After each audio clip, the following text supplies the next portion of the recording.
নমস্কাৰ বন্ধু বান্ধৱীসকল, আপোনালোকক স্বাগতম জনাইছোঁ আমাৰ চেনেল আসাম জব এণ্ড কেৰিয়াৰলৈ। যদি আপোনালোকক ভিডিঅ'টো ভাল লাগে তেনেহ'লে আপোনালোকে লাইক এণ্ড ছাবস্ক্ৰাইব কৰি আমাক উৎসাহিত কৰিব নাপাহৰিব।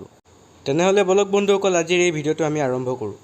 বন্ধুসকল, আজি প্ৰথমটো গুৰুত্বপূৰ্ণ খবৰ হৈছে মহানগৰীত নিশা ভয়ংকৰ ঘটনা, জ্বলি ছাই হ'ল মানুহ। মহানগৰীত নিশা জ্বলি ছাই হৈ গ'ল মানুহ। জীৱনতে অগ্নিদগ্ধ হৈ তৎমুহূৰ্ততে শেষ হ'ল জীৱন। ৰেলৰ ওপৰতে ছাই হৈ পৰি থাকিল মানুহজন। নিশা চানমাৰী ৰাজগড় সংযোগী ৰেল লাইনত শোকাবহ ঘটনা। তেল পৰিবহী ৰেলৰ ওপৰেৰে পাৰ হওঁতেই অঘটন। উচ্চ ক্ষমতা সম্পন্ন ৰেল লাইনৰ কাৰেণ্টত লাগি শেষ হ'ল জীৱন। ঘটনাৰ পিছতে তেলৰ টেংকাৰত জুইৰ সংযোগ। খটমপি অগ্নিকাণ্ডৰ পৰা ৰক্ষা পৰে টেংকাৰখন। বিদ্যুৎ স্পষ্ট হৈ মৃত্যু হোৱা লোকজনৰ উদ্ধাৰ হোৱা নাই পৰিচয়। জীৱনতে অগ্নিদগ্ধ হৈ তৎমুহূৰ্ততে শেষ হ'ল জীৱন। মহানগৰীত নিশা জ্বলি ছাই হৈ গ'ল মানুহ। বন্ধুসকল, আজি দ্বিতীয়টো গুৰুত্বপূৰ্ণ খবৰ হৈছে ৰাজ্যজোৰা প্ৰতিবাদ, নদী বান্ধৰ বিৰোধিতা উফৰিল। আজিৰে পৰা NHPCৰ নামনি সোৱণশিৰিৰ জলবিদ্যুৎ প্ৰকল্প ব্যৱসায়িক ভিত্তিত উৎপাদন। আজিৰে পৰা নামনি সোৱণশিৰি জলবিদ্যুৎ প্ৰকল্পত ঘূৰ্লি টাৰ্বাইন। NHPCৰ নামনি সোৱণশিৰি জলবিদ্যুৎ প্ৰকল্পত ব্যৱসায়িক ভিত্তিত উৎপাদন আৰম্ভ হৈ পৰিছে। ৰাজ্যজোৰা ব্যাপক প্ৰতিবাদ আৰু নদী বান্ধৰ বিৰোধিতা উফৰিল। অথলে গ'ল নদী বান্ধটোৰ বিৰুদ্ধে বছৰ বছৰ ধৰি কৰা আন্দোলন।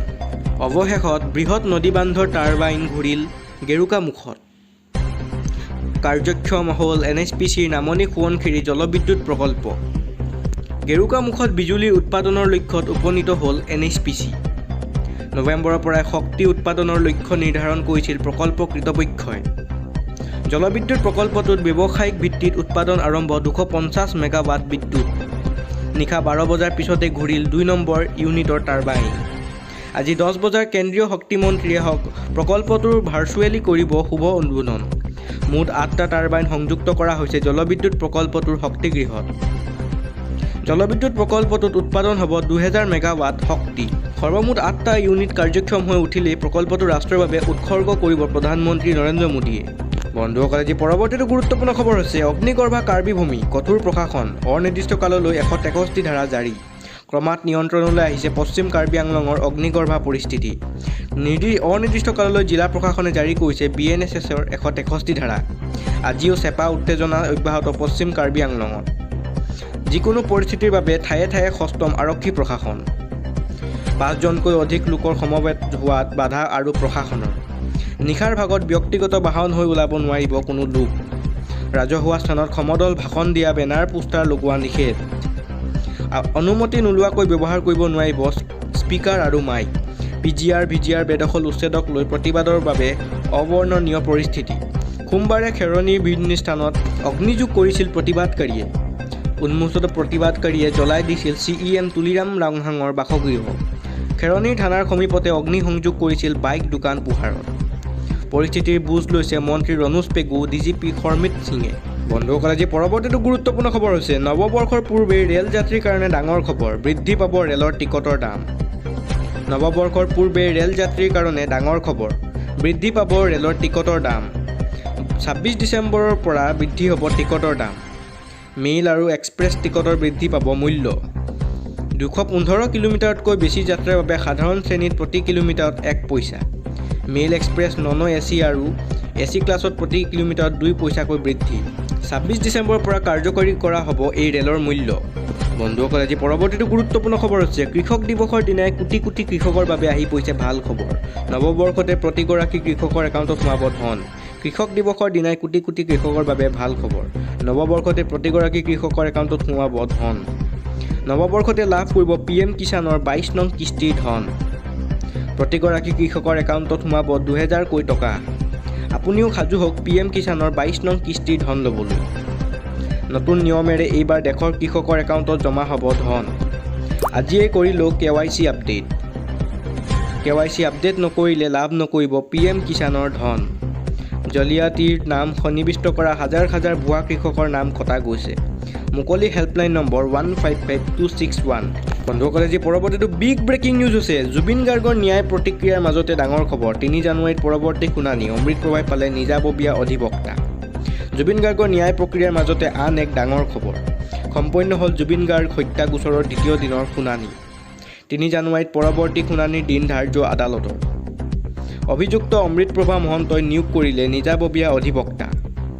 অমৃতপ্ৰভাৰ হৈ ওকালতি কৰিব গ্ৰেভিয়েল চাহু নামৰ অধিবক্তাই। আন কেইজনৰ সৈতে ওকালতি কৰিব ধ্ৰুৱজিৎ দাসে। ধ্ৰুৱজিৎ দাসক নিয়োগ কৰিছে জিলা আইন সেৱা প্ৰাধিকৰণে। বন্ধুসকল, আজি পৰৱৰ্তীটো গুৰুত্বপূৰ্ণ খবৰ হৈছে মুখ্যমন্ত্ৰীৰ ভয় ভাবুকিলৈ মই কেৰেপ নকৰোঁ, মোৰ সত্যৰ কণ্ঠ কোনেও ৰুধিব নোৱাৰে। সৰব APCCৰ সভাপতি গৌৰৱ গগৈ। প্ৰধানমন্ত্ৰী নৰেন্দ্ৰ মোদীৰ প্ৰশ্ন কৰিছে কংগ্ৰেছে অসমক কি দিলে। মই প্ৰধানমন্ত্ৰীক প্ৰশ্ন কৰিব বিচাৰিছোঁ তেখেতে অসমক কি দিলে। বিজেপি চৰকাৰৰ বিৰুদ্ধে পুনৰ সৰব APCCৰ সভাপতি গৌৰৱ গগৈ। মুখ্যমন্ত্ৰী প্ৰধানমন্ত্ৰীক তীব্ৰ সমালোচনা কংগ্ৰেছ সাংসদ গৌৰৱ গগৈ। 2021 চনত প্ৰধানমন্ত্ৰীয়ে সৰ্বানন্দ সোণোৱালক মুখ্যমন্ত্ৰীৰ পৰা আঁতৰালে। এজনক চকীৰ পৰা আঁতৰাই হিমন্ত বিশ্ব শৰ্মাক অসমত দিলে, যাৰ বাবে অসমত সকলো দিশত দুৰ্নীতিৰে ভৰি পৰিছে। আৰক্ষী SIT CIDৰ কথা কৈ মুখ্যমন্ত্ৰীয়ে মোৰ কণ্ঠ ৰোধ কৰিব নোৱাৰে। সত্যৰ বাবে কোনেও মোৰ কণ্ঠ কেতিয়াও ৰোধ কৰিব নোৱাৰে। বিজেপি চৰকাৰ মুখ্যমন্ত্ৰীৰ কোনো ভয় ভাবুকিয়ে আমাৰ ওপৰত প্ৰভাৱ নেপেলায়। আমি সদায় ৰাইজৰ লগত থিয় দি আছোঁ, ৰাইজৰ হাত শক্তিশালী কৰিম। ৰাইজৰ স্বাধীনতা থাকিব লাগিব, ৰাইজৰ প্ৰশ্ন কৰাৰ অধিকাৰ থাকিবই লাগিব।